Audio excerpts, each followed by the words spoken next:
এভাবেই সত্য প্রকাশ হয়ে যাবে পুরোপুরি, কিছুই আর গোপন থাকবে না। এভাবে সে আর মিথ্যা বলতে পারবে না, সে আর অস্বীকার করতে পারবে না, কারণ তার নিজের দেহই সাক্ষ্য দিয়েছে। অতঃপর প্রত্যেক কাজের ন্যায় বিচার হবে। অতি সামান্য ভালো কাজেরও প্রতিদান পাবে, অতি সামান্য মন্দ কাজেরও শাস্তি পাবে। কিছু বান্দাকে আল্লাহ ক্ষমা করবেন তার করুণায়, কিন্তু অধিকাংশই জাহান্নামে যাবে। আদম সন্তানের প্রতি ১,৯৯৯ জনই যাবে জাহান্নামে। এভাবে হিসাব শেষ হবে। এবার আসবে বিচ্ছেদের সময়। মানুষকে লোহার শৃঙ্খল গলায়, হাতে পায়ে দিয়ে ভেড়ার পালের মতো টেনে নেওয়া হবে জাহান্নামের দিকে। তারা কাঁপবে, তারা মিনতি করবে, ইয়া রব, আমাদেরকে আরেকবার সুযোগ দাও। ইয়া রব, আমাদেরকে দুনিয়ায় ফিরিয়ে দাও। ইয়া রব, আমরা নিজেদেরকে ঠিক করব, আমরা ভালো হয়ে যাব। কিন্তু না, অনেক দেরি হয়ে গেছে, আর এমন সুযোগ নেই। ফেরেশতারা তাদেরকে টেনে নিয়ে যাবে নিষ্ঠুরভাবে। চলো, এটাই তোমাদের আসল জায়গা। অতঃপর জাহান্নামের উপর রাখা হবে একটি সেতু, চুলের মতো সূক্ষ্ম, তলোয়ারের মতো ধারালো। হ্যাঁ, এটাই সিরাত। তাদেরকে তা অতিক্রম করতেই হবে। কিন্তু কিভাবে? এমন সূক্ষ্ম সেতু কি পার হওয়া সম্ভব? মুমিনরা তাদের নূর দিয়ে যাবে, তাদের জন্য এটি হবে সমতল রাস্তার মতো। তারা সহজেই এই রাস্তা পার হয়ে যাবে। কিন্তু মুনাফিকরা আটকে যাবে মাঝ পথে, তাদের নূর নিভে যাবে, ফলে তারা পড়ে থাকবে অন্ধকারে। আর কাফেরদের কোনো নূরই নেই, তারা এক পাও ফেলতে পারবে না। তারা হোঁচট খাবে, তারা পড়ে যাবে, বেশিরভাগই সিরাত পার হতে পারবে না। তারা হোঁচট খেয়ে পড়ে যেতে থাকবে, যেন ৭০ বছর ধরে পড়ে যাচ্ছে জাহান্নামে।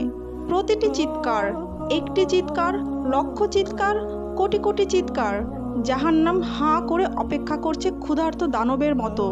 সে গিলে নিচ্ছে একের পর এক, একজন, দুজন, লাখো কোটি গিলে যাচ্ছে অবিরাম। কখনো পূর্ণ হয় না জাহান্নাম। আল্লাহ তখন জিজ্ঞেস করবেন, তুমি কি পূর্ণ হয়েছ? জাহান্নাম তখন বলবে, আরও আছে কি? আমি এখনো ক্ষুধার্ত, আমি এখনো পূর্ণ হই নাই। অতঃপর যখন পতিতরা জাহান্নামে প্রবেশ করবে, তারা মুখোমুখি হবে এক ভয়ঙ্কর উত্তাপের। এই পৃথিবীর তাপের তুলনায় ৭০ গুণ বেশি তাপ। তাদের চামড়া সঙ্গে সঙ্গে পুড়ে যাবে, আবার নতুন চামড়া গজাবে, আবার তা পুড়ে যাবে। এভাবে চলতেই থাকবে।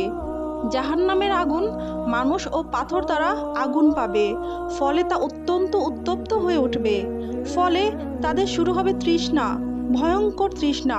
তারা পানি চাইবে, দেয়া হবে, কিন্তু কেমন পানি? তাদের দেওয়া হবে ফুটন্ত পানি, যা তাদের অন্তরকে ছিঁড়ে ফেলবে। তাদের দেওয়া হবে দুর্গন্ধযুক্ত পুজ পান করতে। তারা গিলতে চাইবে, কিন্তু পারবে না। প্রতিটি দিক থেকে মৃত্যু আসবে, কিন্তু তারা মরবে না। তাদের খাদ্য হিসেবে দেওয়া হবে কাঁটাযুক্ত উদ্ভিদ জাক্কুবের ফল। এটি এমন এক ভয়ঙ্কর উদ্ভিদ যা জাহান্নামের তলদেশ থেকে জন্মায়। এর ফল শয়তানের মাথার মতো। তারা না চাইলেও জোর করে তা তাদেরকে খাওয়ানো হবে। জাহান্নামের শাস্তি শুধু তপ্ত আগুনই নয়, বরং অত্যন্ত জমাট বাঁধা ঠান্ডাও, যা ততটাই কষ্টদায়ক ঠান্ডা যতটা আগুনের উত্তাপ। অসহনীয় ঠান্ডা ও গরম প্রমাণ করে যে জাহান্নামের শাস্তি সব দিক থেকেই ঘিরে থাকবে। তারপর সবাই তাদের স্থান খুঁজে নিবে। জান্নাতের মানুষ জান্নাতে, জাহান্নামের মানুষ জাহান্নামে। দরজাগুলো বন্ধ হয়ে যাবে, ভাগ্য নির্ধারণ হয়ে যাবে, চিরকালীন নিস্তব্ধতা শুরু হয়ে যাবে। আর কোনো ফেরত থাকবে না। জাহান্নামের মানুষ সেখানে চিরকাল থাকবে, চিরকাল, কখনো শেষ হবে না। জাহান্নামে ৭টি দরজা রয়েছে, অর্থাৎ ৭টি আলাদা স্তর, ৭টি আলাদা দরজা, ৭টি আলাদা শাস্তি।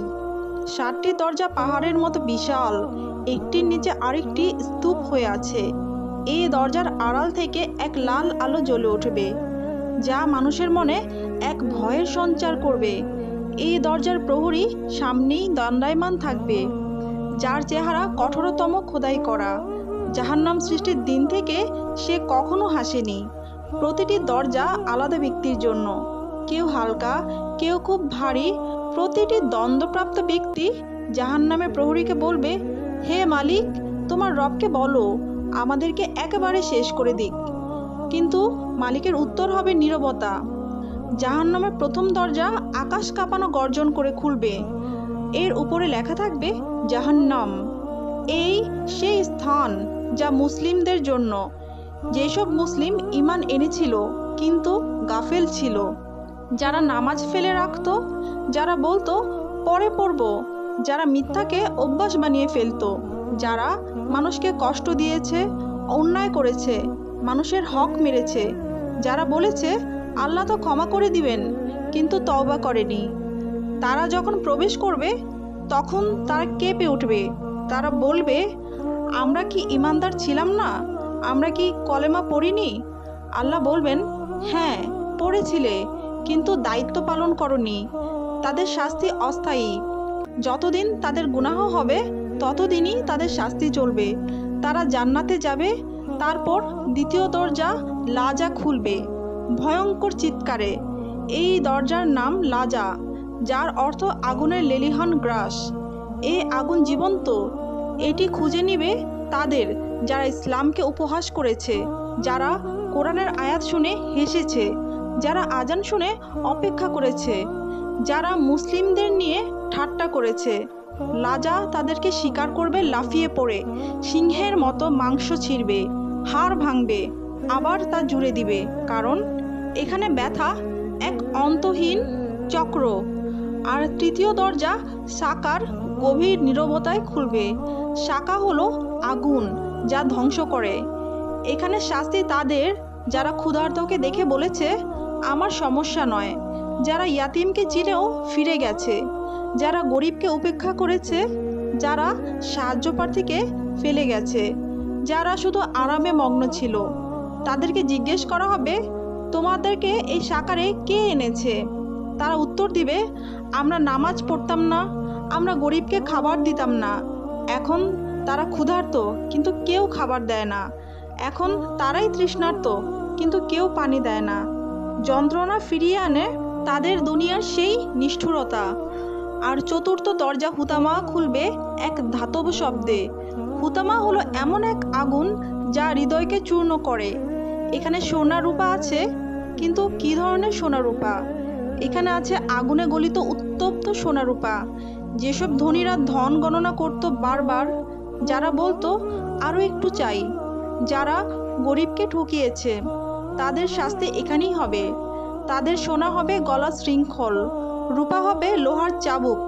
হুতামা শুধু পোড়ায় না, এটি পোড়ায় মানুষের অন্তরকে, আত্মাকে, এবং আবার তা জীবিত করে এবং আবার পোড়ায়। আর পঞ্চম দরজা জাহিম খুলবে এক উগ্র গর্জনে। এখানে যাবে তারা যারা খুব অহংকারী, যারা দুর্বলদের অত্যাচার করেছে, এমন মালিক যারা শ্রমিকের সাথে অন্যায় করেছে, এমন স্বামী যারা স্ত্রীকে মেরেছে, এমন পিতামাতা যারা তাদের সন্তানকে কষ্ট দিয়েছে, যারা মনে করেছে তাদের সিংহাসন আল্লাহর আরশের চেয়েও বড়। আর ষষ্ঠ দরজা সাইর খুলবে যুদ্ধের আর্তনাদে। সাইর হলো রাগান্বিত আগুন। যারা নবীদের সাথে শত্রুতা করেছে, যারা রক্তপাতের স্থপতি, যারা শান্তি নষ্ট করেছে, এক কথায় যুদ্ধের প্ররোচনাকারী, যুদ্ধবাজ, হত্যাকারী এখানেই থাকবে। এখানে প্রত্যেকটি হাড় চিৎকার করবে, প্রতিটি শ্বাস আটকে আসবে। তাদের অত্যাচারিত আর্তনাদ, তাদের চিৎকার চারপাশে প্রতিধ্বনিত হবে। আর সপ্তম দরজা হাবিয়া খুলবে প্রবল ক্রন্দনের শব্দে। এটি জাহান্নামের অতল গভীর খাদ, সবচেয়ে অন্ধকার স্থান। এখানে প্রবেশ করবে মুনাফিকেরা। এরা সবচেয়ে ভয়ঙ্কর পাপী। তারা মুখে বলেছে লা ইলাহা ইল্লাল্লাহ, কিন্তু হৃদয়ে বিশ্বাস করেনি। যারা বিশ্বাসঘাতকতা করে, যারা ঈমানের মুখোশ পরে কিন্তু হৃদয়ে ফাঁকা, যারা দ্বিমুখী আচরণ করে, যারা মুসলিমদের বিরুদ্ধে ষড়যন্ত্র করে, যারা প্রতারণাকারী, যারা আনন্দ করে ভাবে তারা পৃথিবী শাসন করছে, সে মুনাফিকরা এখানেই থাকবে। এই হাবিয়াতে রয়েছে বিশেষ শাস্তি। এদের মুখোশ চিরতরে ছিঁড়ে ফেলা হবে, মিথ্যা উন্মোচিত হবে, সত্যিকারের মুখোশও প্রকাশিত হবে, এমনকি আগুনও কেঁপে উঠবে। কারণ মুনাফিকি হলো সবচেয়ে বিষাক্ত মিথ্যা, সবচেয়ে প্রাণঘাতী রোগ, সবচেয়ে বড় বিশ্বাসঘাতকতা। যারা এই হাবিয়াতে নিক্ষিপ্ত হবে তারা পড়তে থাকবে চিরকাল, কখনোই তলানিতে পৌঁছাতে পারবে না, কারণ মুনাফিকির কোনো শেষ নেই। তাই এখন সিদ্ধান্ত নেওয়ার সময়, আপনি কোন দলে থাকতে চান, জান্নাতে নাকি জাহান্নামে? এটা আপনার হাতে, এটা আপনার সিদ্ধান্ত। আপনার এখনো সময় আছে, আপনি এখনো শ্বাস নিচ্ছেন, আপনার এখনো সুযোগ রয়েছে, আপনার হৃদয় এখনো ধুপধুপ করছে, আপনার আত্মা এখনো জীবিত, তওবার দরজা এখনো খোলা। কিন্তু কতটুকু? শুধু আজ রাত পর্যন্ত, নাকি আগামীকাল পর্যন্ত, নাকি এক সপ্তাহ পর্যন্ত? কেউ জানে না, শুধুমাত্র আল্লাহ তাআলাই জানেন। সিংগায় যে কোনো সময় ফু দেওয়া হতে পারে। ইসরাফিল আলাইহিস সালাম অপেক্ষা করছেন আল্লাহর আদেশের, আর আপনি এখনও গাফেল, এখনও খেলায় মেতে আছেন, এখনও বলছেন পরে করব, পরে সালাত পড়ব, পরে তওবা করব, পরে নিজেকে ঠিক করব। কিন্তু সেই পরে যদি আর কখনো না আসে, যদি আজই হয় আপনার শেষ রাত, আপনি কি প্রস্তুত? সত্যিই কি প্রস্তুত? এই ভিডিওটি শেয়ার করুন, আপনার প্রিয়জনদের সাথে শেয়ার করুন, কারণ জাহান্নাম বাস্তব। এখানে বলা সকল কথাই সত্য, সবই পবিত্র কোরআনে লেখা আছে।